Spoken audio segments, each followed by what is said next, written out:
Start.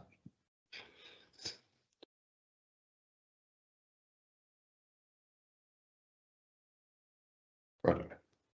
Good evening, everybody, and welcome to the second of our virtual drop-ins for the 2024 annual plan. So good that you've been able to join us. If you're joining us live too, you can take the opportunity of typing in any questions that you might want, and Wayne, the governance guru here, will relay them to myself and to our councillors who are on board as well, which is Deputy Mayor Neil Gillespie sitting in Cromwell, and Tamer Ali, VCB Chair, and also Vincent Councillor. So welcome everybody who's come along, and thank you to Tamer, Neil and Wayne for coming back to our second live drop-in, or second virtual drop-in actually. This is the fifth if you count our first virtual drop-in session. In fact, I can't count, it's our sixth that we've had since we've been doing the annual plan consultation. We started off in Cromwell, travelled to the Maniatoto, then Alexandra, then we did one of these virtual ones, and then a final one in Roxburgh. And have I missed one? No, I've got all five. And what we found along the way was recurring themes. So we thought tonight it would be quite good, as well as taking any questions that you might have, if we went through the themes or the questions that we'd heard the most of when it came to this year's annual plan, or to put it in, the things that really matter to people. Why on earth the rates are going up by an average of 21.4, but there is quite a spread between being an urban ratepayer or being a rural ratepayer, and we'll talk about why that is through the course of the evening. But in the urban spaces, realistically, the rates rise is around the 30% mark, which is staggering. It's shocking, the likes of which we haven't seen in a very long time or ever. So I'm going to start off with the most common question that we got. It was voiced in a number of different ways, but by a lot of people. We had, I don't know, 100 or so people in total with the drop-ins over the area, and most people wanted to know what is causing the rise. And look, it's simple and it's complicated, so I'll try to keep it simple. Council is very much like your own household. We have bills that come in that we can't avoid. Now, some you might say we'd be able to avoid, and we can come to that. But basically, excuse me, at the start of the year, we had to sit down and go, right, if we're going to do everything that we did in 2024 financial year into 2025, what's it going to cost us? And the number at that stage was quite staggering. It would have equated to about a 44% average rates rise. That obviously is even more unacceptable than a 21.4. So staff set to work trimming what they could. Now, we're going to talk tonight about the annual plan and the long-term plan, but all I'm going to say at the moment is we can trim in an annual plan, we can cut in the long-term plan. This year, for a number of reasons, we're doing an annual plan, so we can't take a big axe to things if that was what people wanted, but we did trim an awful lot off everything, just tightened everything up as much as we could to get from that 44, when I say we, this was done by staff, 44 down to 21%.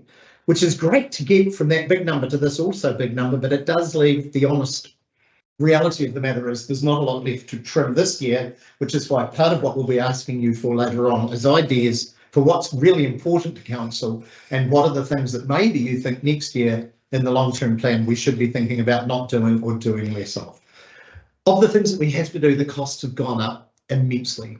So you will have heard of Three Waters. That's our drinking water, wastewater and stormwater. A lot of people think about the Three Waters reforms, which were the big political topic of the general election last year and the time leading up to that. So the Three Waters reforms were about how we're going to pay for the Three Waters and the big costs increases, which now remain with councils. So by one way of example, the cost of water supply and wastewater systems across the country is about 30% more expensive than it was 3 years ago. Bridges are similar. In fact, they're worse. They're 38% more expensive across the country than they were 3 years ago. And actually, I don't have the figures in front of me, but I bet dollars for donuts that we'll be worse in Central Otago than the rest of the country, simply because these are build costs. And we always do seem to have far higher build costs here than in a lot of the rest of the country.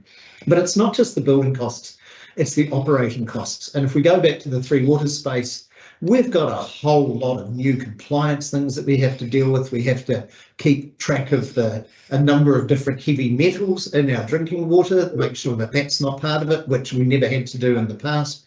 We have to take a much more stringent monitoring on our wastewater as well. And those things you can argue are good, but they're also expensive. And for us in Central Otago, our operating costs for the Three Waters have doubled. We've also got a new big kit on the hill with the Lake Dunstan water supply.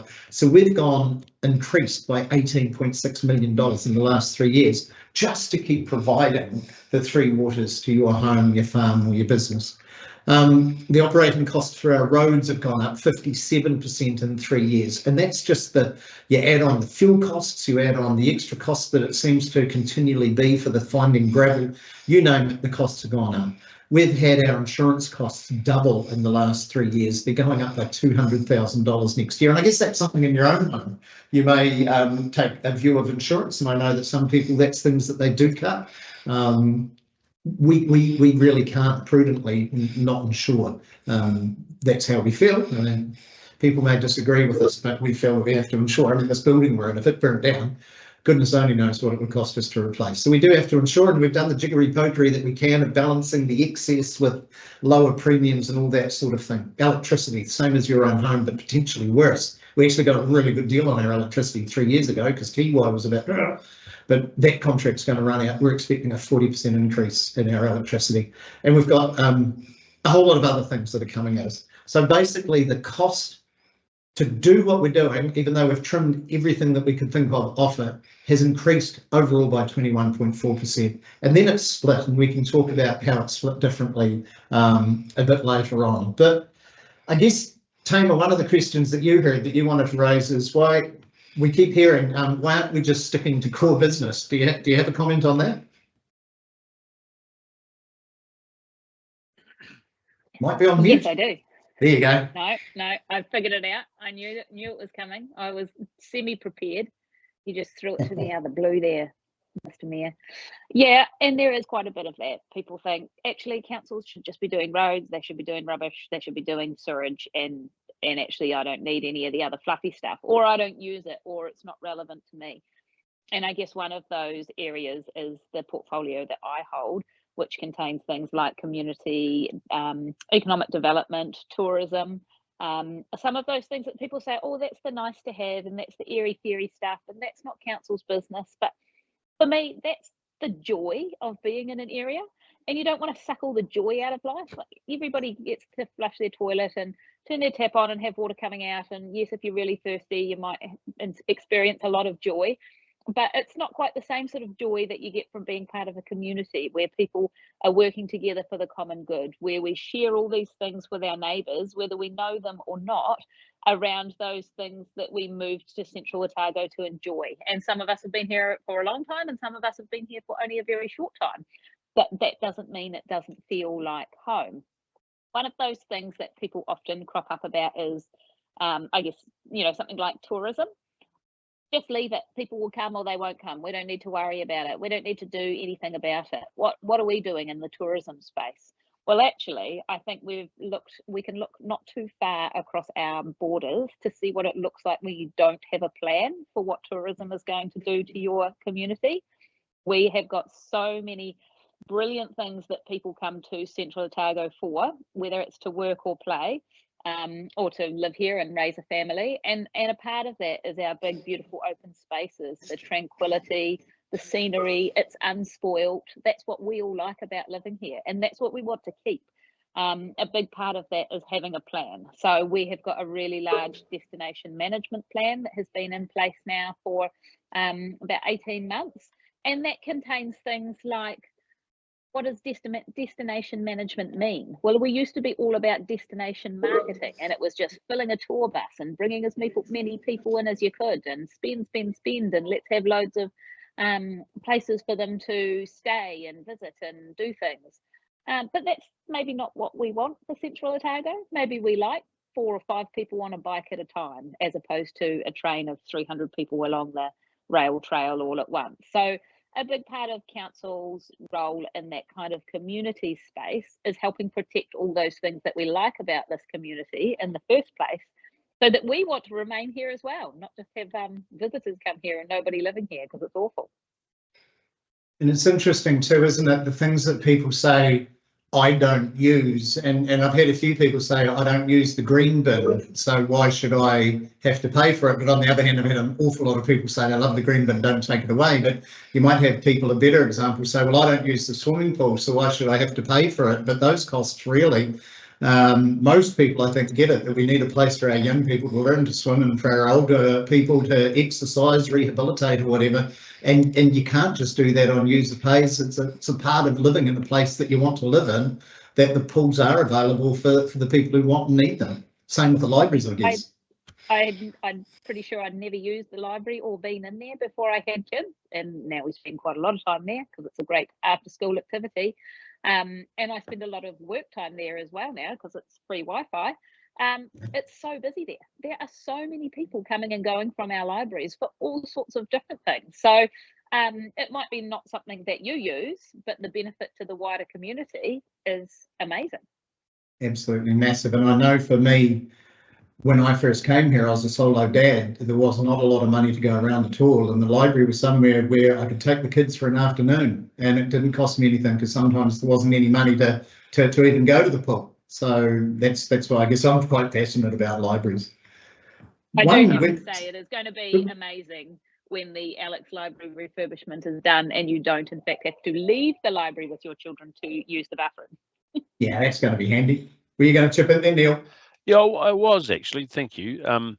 I think it's really important with the things like the swimming pool. You focused on the older generation. That's the ones that are older than me. But actually, if I talk to that older generation and say, you know, I don't use the library, and they tell me they don't use the library, don't use the swimming pool, but then they turn around and say, but without them for our young kids, we're in trouble. You know, and there's no kid in Central Otago that shouldn't be able to swim. And swimming pools are a great place to learn to do that. Safe environment, you know, and all the right facilities there, and the water is generally a good temperature, so that sort of helps a little bit. So I think it fits at both ends of the spectrum. And as you say, user pay, if we applied that too rigorously, you couldn't afford. So just like we do it at the central government through our taxes, there is an element of cross-subsidisation to make things affordable for the people that probably are the ones that need it the most. And in the case of the swimming pools, it's young and old. You know, the ones in the middle like me and you don't need to probably bother too much. But at that young end, it's really important. And you know, having had 4 kids go through swimming, it wasn't cheap. Absolutely. But I don't regret being the grumpy old man that sent them there to make them learn how to do it one little bit. Absolutely. And I did go to the Alex pool just a couple of weeks ago because I hurt my shoulder, so I sat in the spa pool. It was lovely. Yeah. Wayne, we've got a question. We do, yeah. Question is, the largest item in the budget is $24 million for the Cromwell Hall. Can this be spread over a longer period? Cromwell Hall, Neil, that's your OE. I'll let you handle that. Yeah. I think the big misunderstanding or lack of understanding with our hall project is that at this point in time, it's not going to hit rates. The rates impact will come after it's been built and as we start to have to fund the depreciation and the operating costs of it. The costs at the moment are capital costs funded from land sales that have been able to be made over the years. And we've got a short-term plan or short to medium-term plan of funding the rest of that capital cost by some future land sales. That might mean a loan at the front end of that to make that happen. So yeah, I think that is not something that's driving up the rates in this particular annual plan. Will it in the future? Yes, it will, absolutely. And there's more work to be done in that space as we look forward about how we fund some of these facilities that we have that are costing a lot of money going forward. So I guess you know, the simple answer is it's not going to affect rates in this year's annual plan, but it will do in the future, and the future councils will have to have the challenge of doing that. And as you said, Mayor Tim, the long-term plan is a great place to work that through. And you know, we've got other things on our agenda in the remainder of this term to talk about with digitalisation and those sort of conversations to have as well. So hopefully that clears that up and maybe puts that myth to bed a little bit. It's a really good question, though, and it's one that we did hear quite often because I can understand, and Neil, you've been in this game a lot longer than Tamer and I, in fact, probably longer than Tamer and I put together, so you'll be perhaps not, you're further away from where I was before I became an elected member, and maybe just reading the headlines or reading what's available without fully understanding. So I can get at a surface level why people would look and go, you've got this massive rates rise at the same time that you've just said yes to this haul. And so it's really good, a really good question from that viewer, do we call it that? From that person. Thank you for that, because it is an easy misunderstanding to have, that you're spending all this money on a haul at a time when you're saying we've got to get, you know, there's costs that we can't avoid. So that was good to have that one. And just touching on next year, we're going to be having a long-term plan, and what part of the consultation document, and the folks, these are available in the service centre and in the, hopefully those people can see that. They should be able to see it. In the service centres and libraries. If you want to do a hard copy, you're obviously online, just go to the CODC website. And we've got there all the things that council does, and we're wanting people to basically, you know, what are the bits that spin your wheels? What are the most important bits? And there are an awful lot that council does do, because next year we're going to have a discussion about, is there some of the stuff that we can stop doing? An awful lot of it we've got no choice. If we don't do it, nobody does, like the roads and the Three Waters. But, you know, are there things that we don't want to do? And next year is the time for looking at some of those things in quite some detail. Tamer, I've talked a bit about the Three Waters. In fact, I've talked far too much in my lifetime about the Three Waters.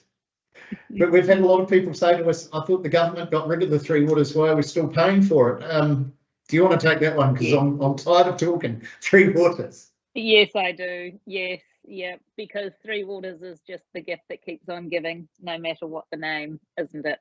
So it started out, Three Waters is something that councils have been doing for a long time. So Three Waters, for anyone that's just joining us for the first time, is obviously wastewater, so sewage, your drinking water, and then storm water as well. It's obviously up to councils to make sure that something happens when you turn your tap on or when you flush your loo, because it's not something that you really want to take care of yourself, especially if you're living in a town. But basically, it's something that we knew was coming for a long time. The government has known it has been coming for a long time. There is a massive backlog of uncompleted works that just haven't kept up with the pace of growth in towns, that haven't kept up with changing standards, that haven't kept up with anything really. And it all sort of came to a head with the Havelock North issue that would have happened nearly a decade ago now. It was quite a long time ago. 2016. And that was sort of that was sort of the real push for the government of the day to say, look, actually we do need to do something about this. And started out as the Three Waters. I guess you could go ahead and call it a debacle, because it really only went downhill from there. So bad that they changed the name to Affordable Water.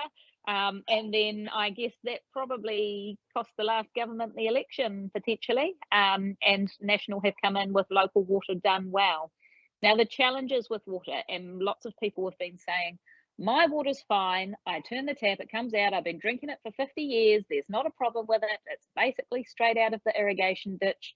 Hey, if you have got an ironclad constitution and that's fine for you, then tops, that's great. Unfortunately, we can't rely on everybody to be quite so fit and healthy as you, and we actually are legally responsible for providing water that is clean and safe to drink, and making sure that we are treating our wastewater in a way that is not going to be harming our environment. Now, a big part of the costs that are driving up these rates is related to Three Waters. So 77%, I think it is, of our rates increase ties into water, and we have very little choice over what happens in that space. Lots of the rules are tied to not only our resource consent, so that we can take water or discharge water, but also to national laws that come with really, really big fines if we don't comply. So ideally, we would never want to be in a position where we're coming to our community and saying, sorry, we are wasting $1 million on paying a fine because we haven't been treating your water properly. Unfortunately, one of the things that comes with better water, like we have seen that now comes out of our beautiful Clyde Dam bore site, Neil, is that it costs a lot more to treat the water. So not only does it cost heaps to get the water out of the ground and into the reservoir and through the pipes into your home, but also just to run the power to pump the water is costing us hundreds of thousands of dollars. You will have seen your power bill going up over the last couple of years, ours has been climbing as well. We have got some spectacular water for Alex and Clyde, but it's not as spectacular everywhere around our district. And a shout out to all my friends out in Omakau at the moment who are pretty unhappy with your water. We really want to make it better for everyone, so that if you are on one of our supplies, you can be really confident in the water that you're drinking, and also avoid some of those really inconvenient things like boil water notices, which I know cafes hate because then they have to turn off their coffee machines. But it's also a huge inconvenience for anybody else trying to bathe children or wash your jerseys or anything like that. So we're trying really hard to make sure what we offer in that space is not only fit for purpose in terms of covering off the legislation, but also fit for purpose of what our communities expect. And I think the expectations are, a bit higher than they were 40 or 50 years ago. Yeah, absolutely. And not the community's expectations alone, but of course the government's with the regulations that up until 2021, November 2021, we could basically ignore, and many did. Wayne, have we got another question? Yep. Do we need a service centre, with online services and text and stuff? Do we need service centres? Full service centres. Yeah. Yeah. Well, look, that's a good question. I'd say yes, because I'm at all of our buildings and see the number of people that come in and out. But obviously we don't have the numbers in front of us, but it is quite staggering on any given hour of any given day, the number of people that come into this building here in Alexandra or Cromwell, less in Roxburgh and Ranfurly, but of course the Roxburgh one is I think a great model to go ahead, where it's a service centre and a library in one, so you're utilising the two benefits. But that's exactly the sort of question that we want for next year's LTP, to just ask the question so that we can actually think and go, well, okay, how many people a day come through the door here to ask a question, pay the rates, do other things. And of course, one doesn't want to generalise, but I do see a lot of older people come in here, perhaps not quite so comfortable being online. But those are the sorts of things that we do want to hear from people. Neil, one of the questions that I think Jord had mentioned to you was, why do we spend so much money on consultants? It's like a 10-letter word, but it's actually a 4-letter word to some people. Yeah, and it doesn't just apply to councils. I work for Contact Energy in the energy industry, and we spend a lot of money on consultants. And it comes down to generally is that we don't have enough core work, to keep some of the expertise that we need advice on, to have it in-house. So you've got to find that balance of having the in-house expertise and be able to make full use of that, to bringing in the external expertise as and when you need it. And I hear so often, you've got far too many staff, and then you hear on the other hand, you've got far too many consultants. Someone has to do the work. Our staff are very skilled, they're very dedicated, but they don't have all the skills and knowledge that we require from time to time. Some of the stuff we're doing with our water supplies and wastewater schemes and those things involve some geotechnical aspects. We don't employ a geotechnical person to have that skill set, because there's not enough work to justify the cost of that. So we're no more unique than anybody else. It's a bit like you've got a house, you want to extend it, and the work you might want to do could well be able to be done by other than a licensed building practitioner, and you could do it yourself. Why don't you? Because you don't have the skills. Yeah. Sometimes when you don't have the skills and you have a go at it, guess what happens then? Get in trouble. Well, not so much getting into trouble. You end up with some of those horror stories you see on some of those TV shows where you've done the job and your wife's looking at you saying, "You did that? I told you should have got the expert to do it." So I don't want to make it too oversimplified, but that's the reality of it all. So I hear it often. People say, "Oh, you got too many staff, you got this, you got that," and go, "Well, actually, that's what we need to provide the level of service that you want and expect, and we can't do it in-house."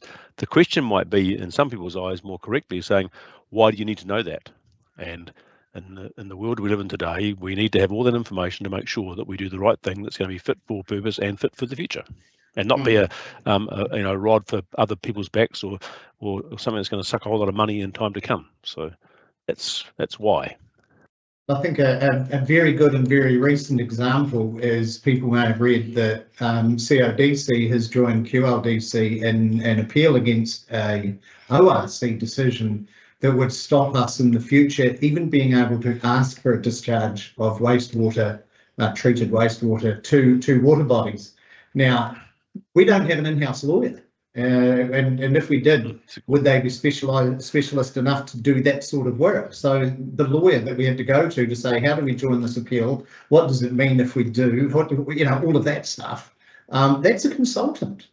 And, they range from architects to lawyers to designers to, oh gosh, there'll be any number of different things. Because as you say, Neil, we don't have enough work here to keep somebody like that busy all the time. No, and it'd be very easy for people to jump on the bandwagon and say, but your mayor's a lawyer. And no disrespect to the mayor. He is a lawyer and he's a very capable one, but he's not an RMA, Resource Management Act expert. Sorry, Tim, you're not. And that's a reality. That's the sort of advice that you need. So some of the bigger councils do have in-house legal teams. Here in Central Otago, there's just no way we can justify that at all. And it's one of the disadvantages that we have. We have some massive natural advantages in Central Otago, but we have some significant disadvantages, and that is the size of the council, and particularly when it's taken into account our massive geographical size. We still only service 26,000 people, even though that is growing rapidly, but that's spread over almost 10,000 kilometres. We don't have the density of population, and it does lead to difficulties such as having 8 drinking water plants and 7 wastewater plants, whereas if you, let me think I've got this right, Upper Hutt City in Wainuiomata with hundreds of thousands of people, I think, has 1 wastewater plant. We've got 7 for 26,000 people. Now their plant will be bigger, but it's still economies of scale, much better to run just with the one plant with that number of people. Yes, we did get a few people ask, isn't there something you can do? And there is something we can do, and that is what a number of councils and I and the rest of the councillors think regrettably across the country are doing, and that's passing the costs on to tomorrow. So in a simple example of this, some people said to me, why don't you spread this big 21% rise over 3 years? And the simple answer is, well, to do that, we'd have to borrow money to pay for what we're doing now and keep borrowing it until we got to the end of that 3-year period. And the person I was talking to said exactly what it is it's like running your household on your credit card. It's living beyond your means in a sense. So, but the other thing that we can do is, and some are, is cutting depreciation. So I just prepared something earlier because depreciation in the local government sense is quite a complicated thing. So I've tried to make it easier. And Wayne, if you can bring up a little racing car, it looks like the Starsky and Hutch car, but Tamer might not be old enough to know what I'm talking about, but Neil and I do. I won't comment on Wayne because he's sitting here with me. But when you have depreciation, imagine that council built a bridge, and if we go on to the next one, Wayne, that bridge cost $1 million to build. In the old moment, it'll come up and say $1 million. I hope. Hopefully so. There we go. Yeah. $1 million. Now, if you were going to pay for the life of that bridge, and another click, Wayne, why don't I just have the clicker? Why don't I do that? That bridge is going to last for 20 years. That means that what you need to do in order to pay for the bridge when you're finished with it is put away $50,000 a year, so that at the end of the 20 years, you've got your $1 million, you're sweet, you can build that new bridge when the current one is kaput. Now, it's important to know that 50 grand a year is actually the best way to look at it, is that's that year's usage of that asset. It's paying for its year's use as the year goes. So you can look at like putting the money in the bank, where you can say you're paying for what you've used that year. So year 1 is paying for year 1, year 18 is paying for year 18, and so forth. Now, what can be tempting at a time like now is to go, you know what, we're not going to take $50,000 out of rates and put it away for that bridge. We'll just press pause on that and we'll stop it. And so there's money saved, and that's what the temptation is, without a doubt. There is a strong temptation to go, hey, here's a way that we could really make a difference here. But there's a problem, because when the bridge gets to the end of its life, instead of having $1 million tucked away to pay for the bridge, you've only got $700,000. And what in effect has happened is that those people from years 15, 16, 17, 18, 19, 20 actually haven't paid their share of the bridge. So the people up to those years have paid for it, but the people from the last 6 years, they've got a free ride. And that's going to fall on the people at the other end of the bridge when it needs to be replaced. And we just feel that that's not the fair thing to do. Kicking the can down the road, passing the costs on to the next 5 years or the next generation is not what we want to do. Now, things actually get a little bit worse than that too. Because say your bridge cost $1 million to build, we've already said that, but actually because of inflation and all the things that we have to live with over the 20-year period, you find that you might do a revaluation there where that red line is back at that 14-year mark, and you find, oh no, it's actually going to cost me $2 million to replace this bridge. And what that means is that you actually wind up, instead of having to pay 50 grand for all those last years, you've saved up 700 grand, you're still 1.3 grand behind by the time you get to the end, and you're having to pay 217 grand a year. What I'm trying to demonstrate there is some of our assets have actually been revalued. They've gone up in value. That means that the amount of money we have to put away in depreciation has also increased, which is part of what we're dealing with here, which is frustrating, but it is the reality of the situation. Now, there is another temptation, and that can be, you know what? Instead of saying that bridge is going to last 20 years, we'll say that bridge is going to last 30 years, and that way we only need to keep putting away the 50k or so a year.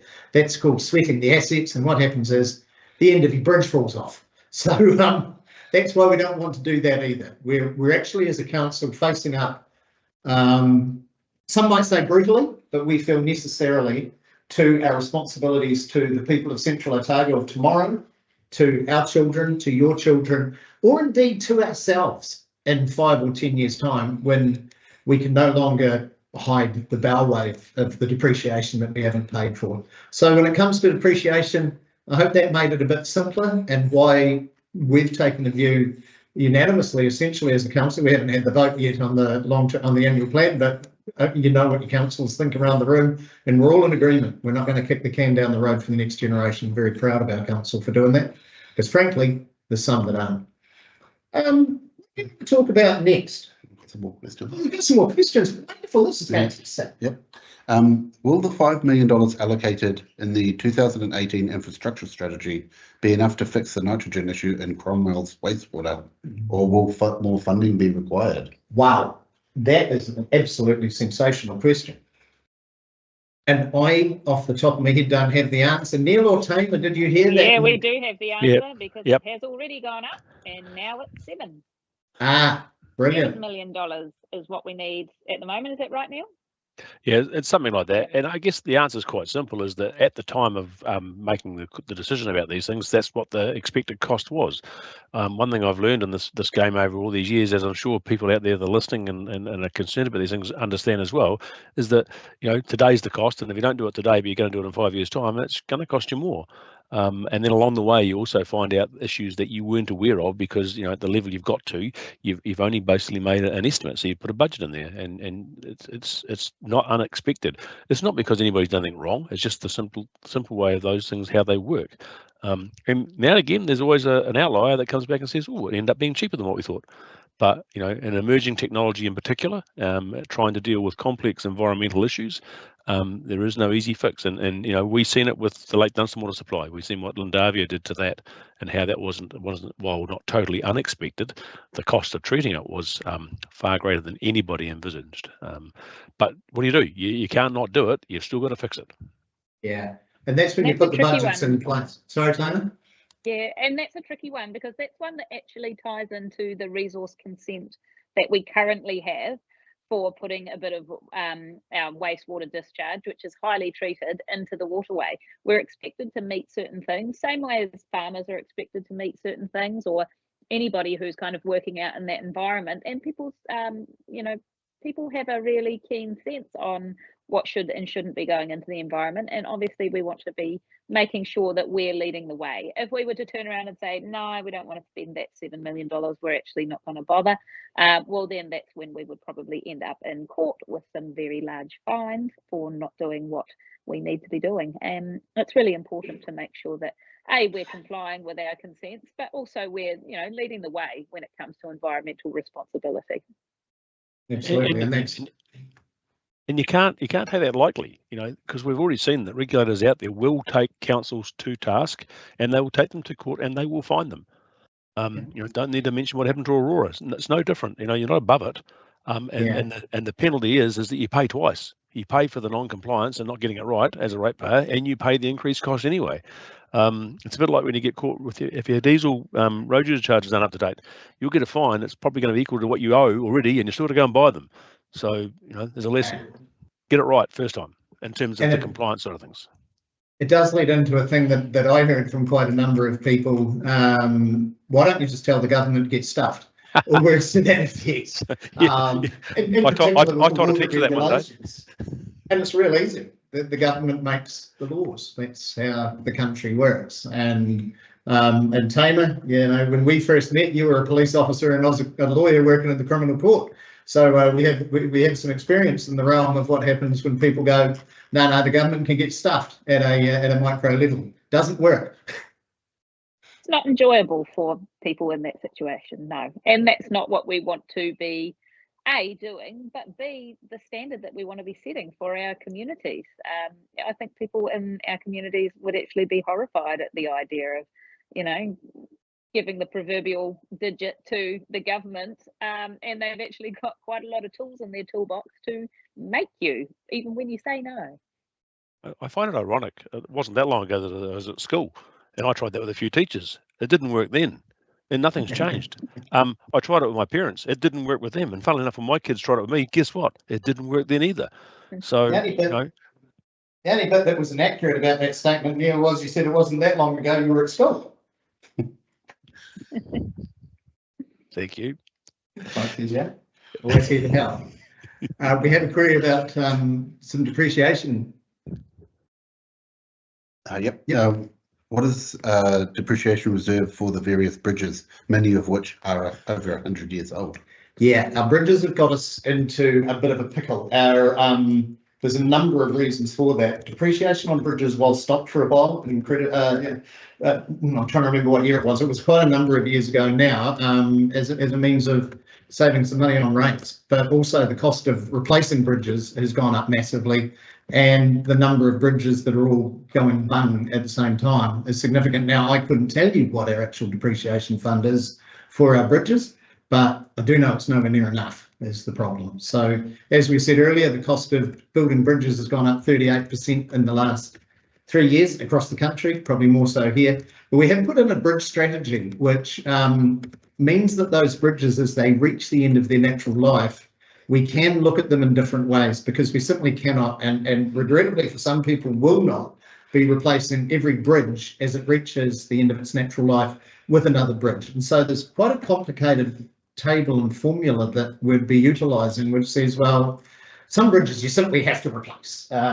Little Valley Bridge is a very good example of a bridge that you can't use it forward. It's the only way in and out of a significant area. You've got to replace it or make sure it keeps operating. Other bridges, though, may only service a small number of people who may have another bridge that they can use, which means they're making a short detour. I can't remember what the cut-off number is before it gets considered in that place. And we actually did have a bridge in Maniatakea 3 or 4 years ago, which was simply closed after a big flood because it didn't service many people, and the people it did service only had to go another couple of k's, I think it was, or maybe even less, to find another bridge. And then, of course, there's some that we can utilise culverts or fords so that we're not actually replacing the big bridge structures. But the depreciation account, actually how much is in there, nowhere near enough, unfortunately, is the answer. But in terms of actual dollars and cents, I couldn't tell you that off the top of my head. I think the other thing to realise too for the depreciation, it has been one of those bugbears for local government for many years. And if you go back not that long ago, a lot of stuff we did not fund the depreciation on. Now, sometimes that was deliberate, and as you've said, Mia Tim, is that to try and keep the rates down. Other times it was because it was not done from before local government reforms.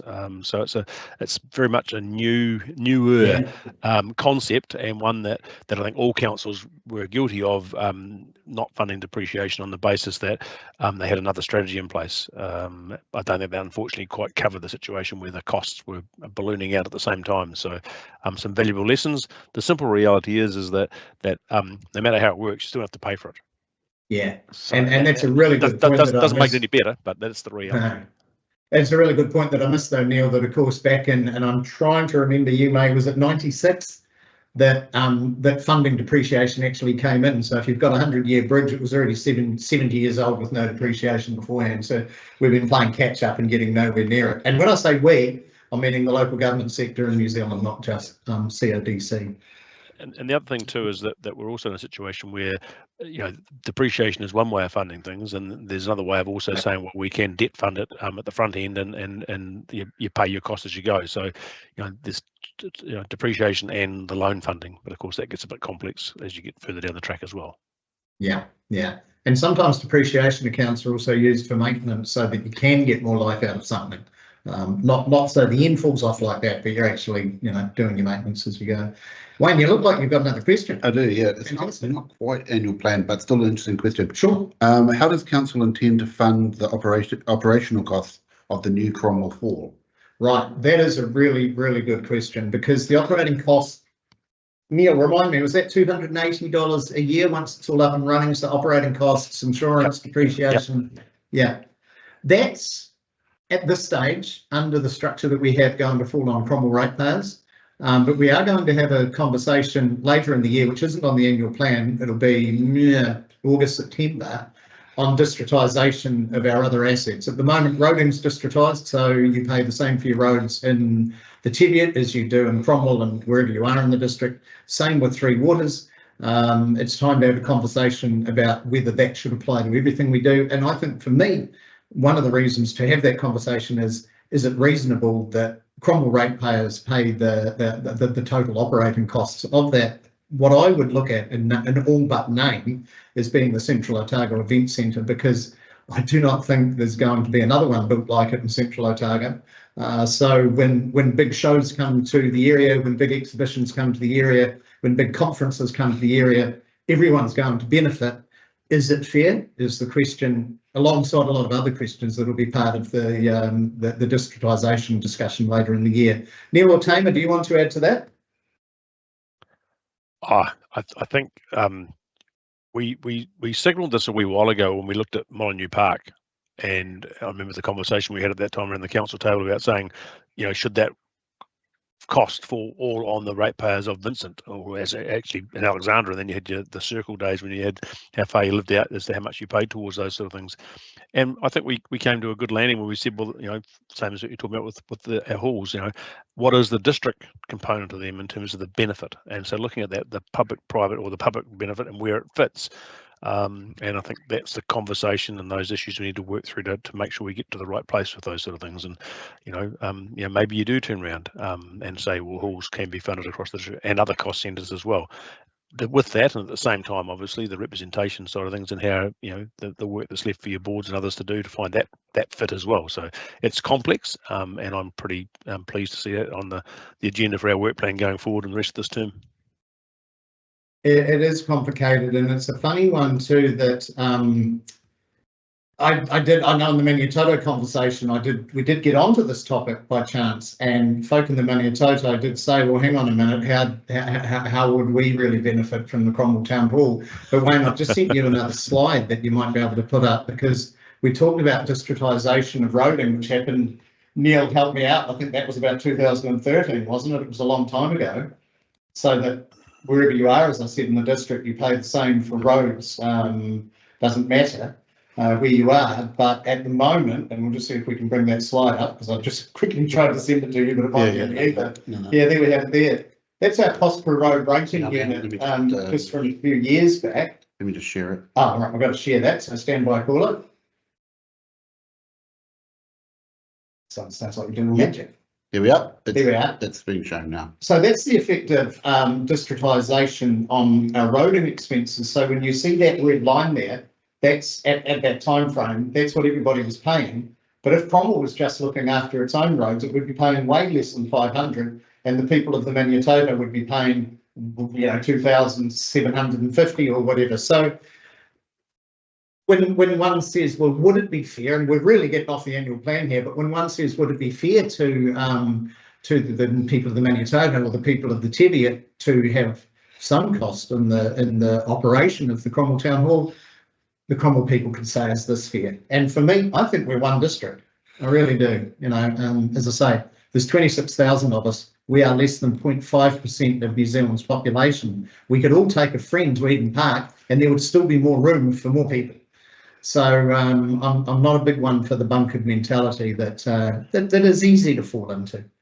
And if you did have that mentality and kept true to it, you know, it would make a lot of places unaffordable. And if you think about the Three Waters several years ago now, when we made that change to make it from being ward funded to district funded, what we ended up in that situation was that if you had a connection to a council run water supply or the wastewater supply, then you paid the same as the person in the next village who had a connection for the same level of service. And you look at that, it's pretty hard to argue that that's not sensible. So you look at roading and say, well, and libraries, and say, well, libraries are libraries no matter where they are, and you've got access to the whole district, so you pay the same. And this concept with the roading is very, very similar. And it's about how far do you take that and not lose your communities of interest and what they all hold dear to themselves about you know, how they're represented and what they pay for. So I think it's a really good example of that. And you know, the roads in Maniatato, I can drive them just like they can drive the roads in Cromwell. Same with the footpaths. You know, we've got that situation where we've made it as even as we can. Yeah, it's about affordability for everybody. Any more questions, Wayne? Yep. Fantastic. Just a longest question I'll read out. Right. Cromwell is not unique in having to face rising costs for all components of local government, including governance and operational matters, than any other city or town across New Zealand. Yet I'm seeing the rates increase of single digits across the South Canterbury district of 37,000 people, and you know, against the Central Otago population of about 23,000. Is a wide small town spread of population a relevant reason for our huge proposed rate increase?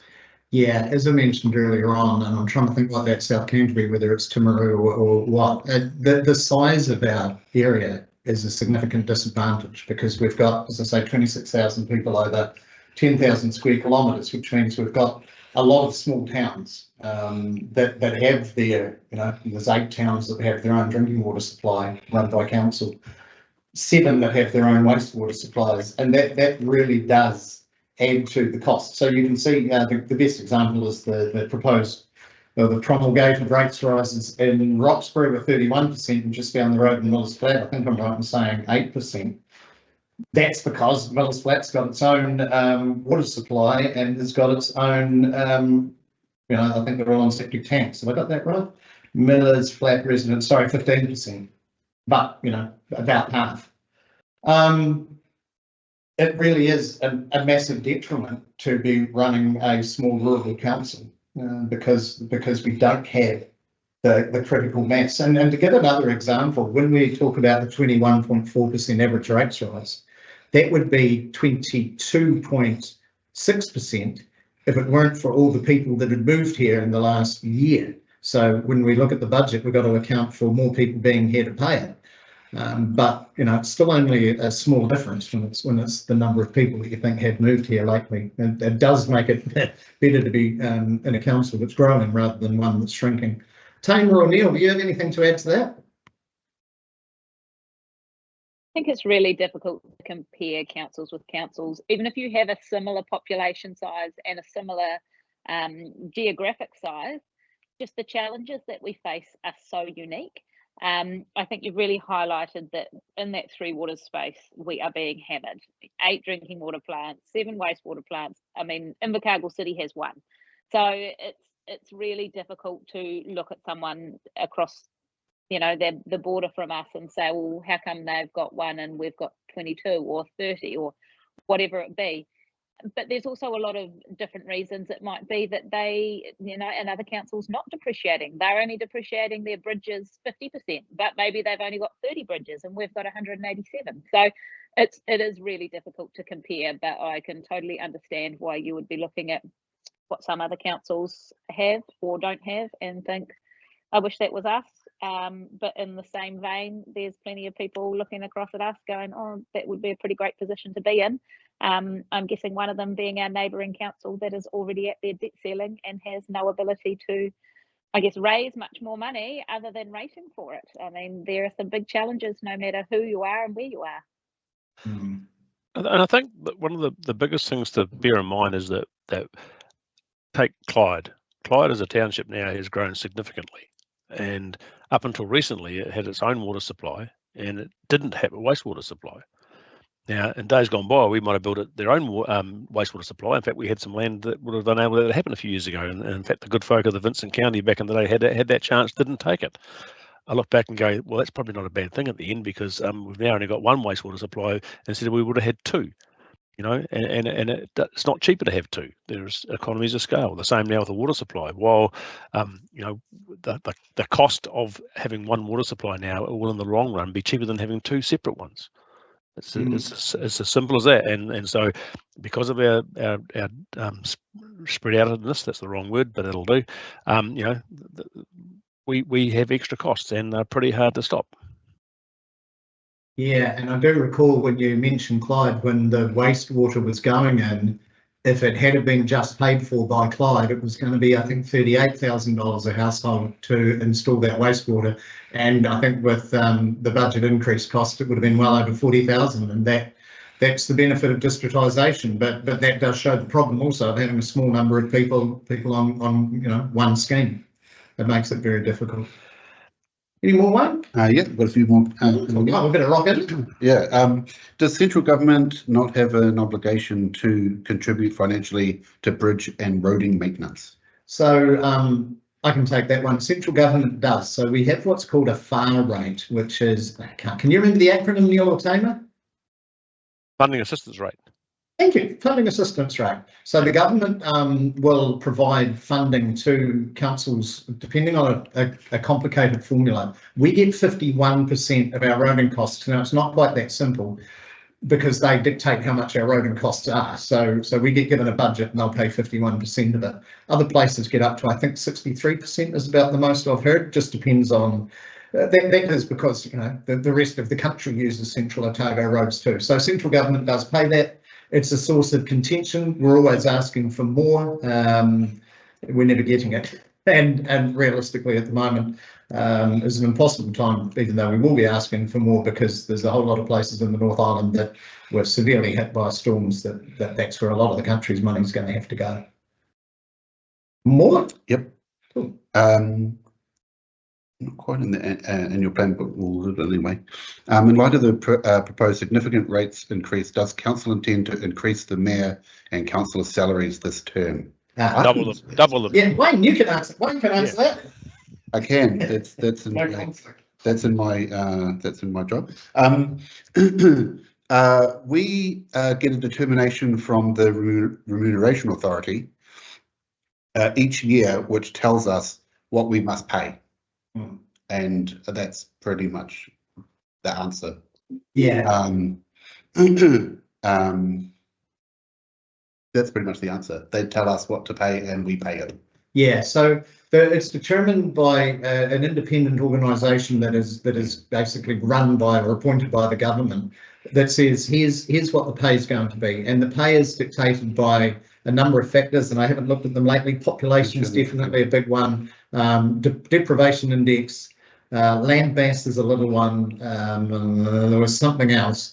And they say that's what you got to pay, and so the mayor is given that's your salary, and that's what you're going to have, and then it's divided amongst the councillors from a pool. And the reason it's done that way is that there has been temptations in the past for councils to say exactly as this person's perhaps pointing to is, well, actually times are tough.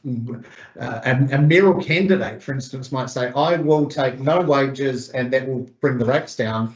But what you have then is very limited numbers of people who can afford to get into that bidding to try to get the jobs, and you wind up with only a certain demographic of the population ever being able to think about being councillors or being mayors. And it's a very deliberate move that's been maintained by successive governments now to do it this way, so that a broad range of people are able to come into these positions and not get into a bidding war to try to get them by using their own wealth, because that's not how New Zealand works.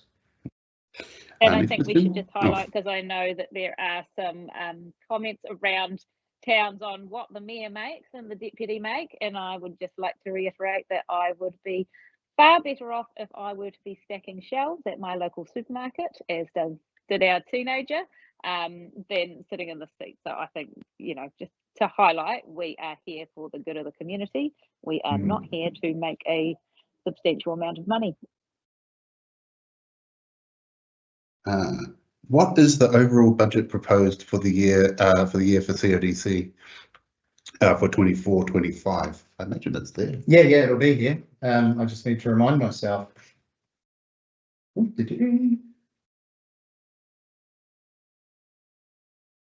It might actually be in the full annual plan, not in the consultation document. I could have a go at it, but I'm just about guaranteeing at this time of night I'll get it wrong. I can't remember off the top of my head. Can either of you guys remember? No, I can't, unfortunately, but there's two things about the budget. One is what's funded from rates, and the other part is what's funded from other sources as well. Yeah. Sure, Do you want to go? If you go to another question, Wayne, and perhaps one of the other guys can take that, and I will get that information. No, this actually could be a Neil question. Oh, perfect. Given the extensive community engagement and submission process, that it is disappointing that the Cromwell Mall rebuild, a complete rebuild.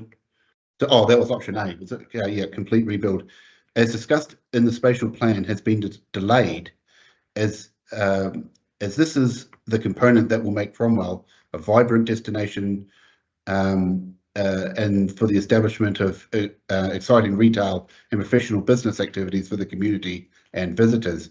Where to next with this very long and exhaustive project? Neil. Yeah, thanks. I think firstly, if I understand the question, there's some suggestion that we're going to demolish the whole mall and start again. Let me make it very clear. The Cromwell Mall Town Centre, the buildings and the premises and the land are owned by individual landowners, not by the council. We do not own anything other than the car parking around the outside of the mall and the paved area in the middle of the mall. So we don't own anything else apart other than that piece of land, and we also, as a council, own the library, and the service centre buildings and the eyesight building. The museum building. So we don't own them. The project to redevelop the mall, which was looked at in the long-term plan of demolishing some buildings, building new ones, has been, I guess, pushed out to the LTP on the basis that the funding that was there is going to be applied to the town centre, the Memorial Hall project. And then what it means now is that the staff and the community board and the council are working through what that might look like going into the long-term plan for the 25, starting for FY26. Sorry. So yeah, it is unfortunate that it has been delayed, but it is very complex because of the diverse ownership issues, and the question that will ultimately have to be asked is how much of the cost of trying to make something better should fall to the ratepayers, how much of that cost should fall to those people that run the businesses in there, that own the land, and trying to find that happy medium and that balance to make it work. In the meantime, I think people have to accept the fact we'll do our best to try and work out what the right thing to do is going forward, and that'll be part of the next long-term plan. And I think to add to that, as part of that next long-term plan, is that when that decision was made back in 2021 to progress the mall, it was only kind of half made because a large part of the proposal was kicked for touch with the proposed demolition of the buildings. But also, when people said, yes, go ahead with this, the hall was a significantly lower cost, and also they didn't have a 30% rates rise. So we need to, I think, retest the waters on what people's appetite is for how much they want to spend in that space. I have found the answer to the previous question. Just took me a moment. So our expected revenue for 24-25 in rates is 53.5 million, subsidies and grants 12.074 million. That's including that roading budgets we talked about. And then there's other things such as development and financial contributions and so forth. So our operating budget, our total revenue next year is expected to be 82.5 million. So I guess that's what you say, it's an $82.5 million business. And I was going to say about 80. I couldn't quite remember the small details. And the vast chunk of that gets spent. Oh, absolutely. Yeah, that's the problem. Apart from the development of finance contributions, because they might sit into those particular buckets for a bit longer. But basically, that's what we get. What we collect, we generally spend. One of the great things about council is we don't make money. There's no profit applied to it. Yeah. Wayne, anything more? I think this was for the Cromwell Memorial Hall. Is there a breakdown to the operational spend of $48 million? I wonder if is that the capex build? The capex that's was the 43 capex million. Yeah, 43.8. Yeah. OPEX, I don't know if that's broken down really yet. It's estimated. That person might know. The numbers I talked about previously were in the long-term plan with the operational cost of the hall, and obviously they've been revamped and have been talked about through the different agendas we've had. But part of the long-term plan, and you won't see that until the hall's up and operational as such, which is what, a year to 18 months away, whatever it is. I can't remember the exact time frame.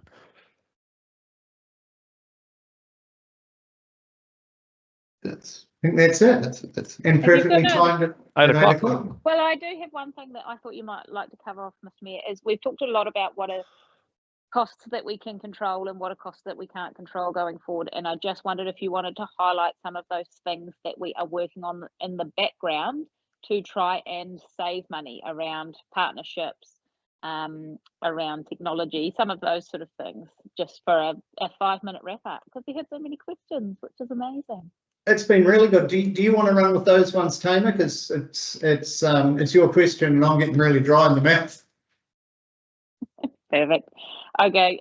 We have seen, I guess, at least for the last 12 to 18 months, some of these cost increases and financial pressures coming down the line to us. This is not the first time that councillors and the mayor have seen things with that many zeros and behind that we will need to spend over the next sort of 10 to 20 years. A big part of that is in that Three Waters space, obviously. And one of the things that this council is doing, along with a number of other councils, is where we can work together to create something that might be not an amalgamation, but a sharing of resources. It may be that, hey, we need to build 10 bridges and 2 of our neighbours also need to build 10 bridges, and maybe we're all going to chip in together and find someone that wants to build 30 bridges. It might be a sharing of staff resources, and we already do a little bit of that, whereby we don't need someone full-time, but we need specialist skills. So we take them part-time and another council takes them part-time, and then we end up with an in-house staff member where otherwise we might have had to use consultants for that type of work.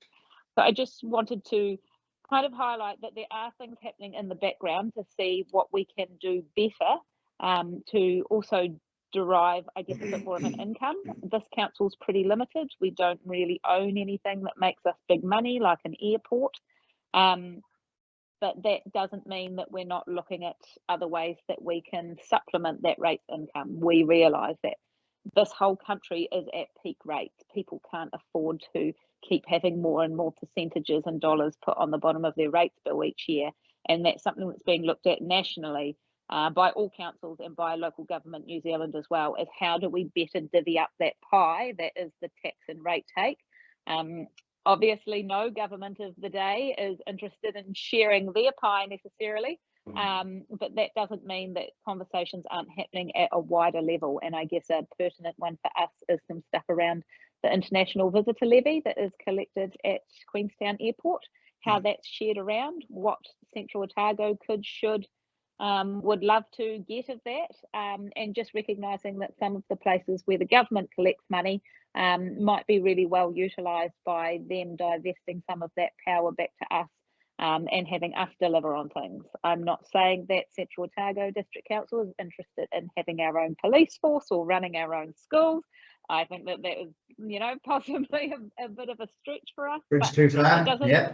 That doesn't mean that we can't talk about what other services could be delivered locally for a better result at a better price. It's definitely worth looking at all options and looking at what happens around the world, not just what has been happening in New Zealand for the last 30 years, because times are changing and the way that we move around our district is changing. So I think it's really important to actually start having some bigger picture ideas about what councils will look like in the future, instead of just saying, oh, they're going to deliver roads and water and pick up your rubbish bin, and there might be a couple of feel-good things thrown in, to actually really strive for something that is incredible, which we could definitely have, and it doesn't need to cost the earth. We recognise that times are really, really tough for people this year. All of that blowback that we thought was going to come in that first sort of year of COVID, it's hitting now, and everybody is seeing it in every sector, in every town. We understand that these rates bills are going to be a really, really big stretch for a lot of people. And if you are worried about it, then please get in touch with us, because there are ways that you can be assisted through various schemes, or supported into other agencies that are working on this in the background. Yeah, and I think that's a good way to close, Tamer, is that there's none of us happy about this. We all know, every single councillor and staff and community board members, everybody knows that this is another big bill coming in people's mailboxes.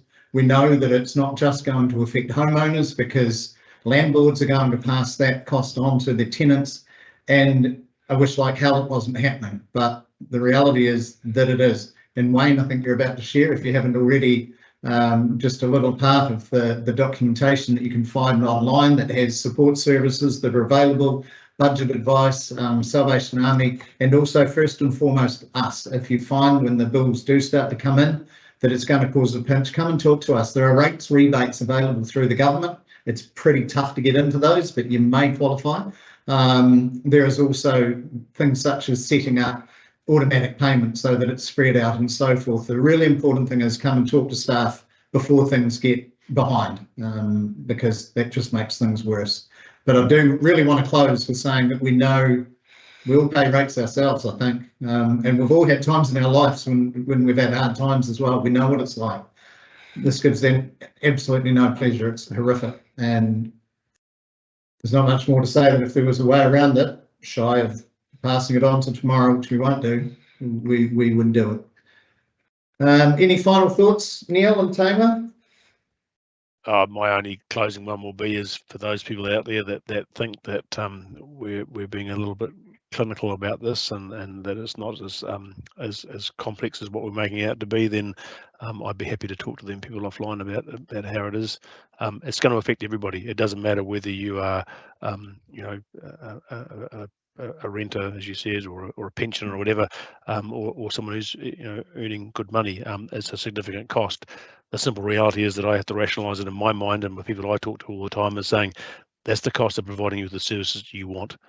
And until we review those services and the levels of them, we have little choice but to do what we're doing. And those that think that we're sort of just using hollow words to say how we feel about it all, probably don't know us too well. Yeah.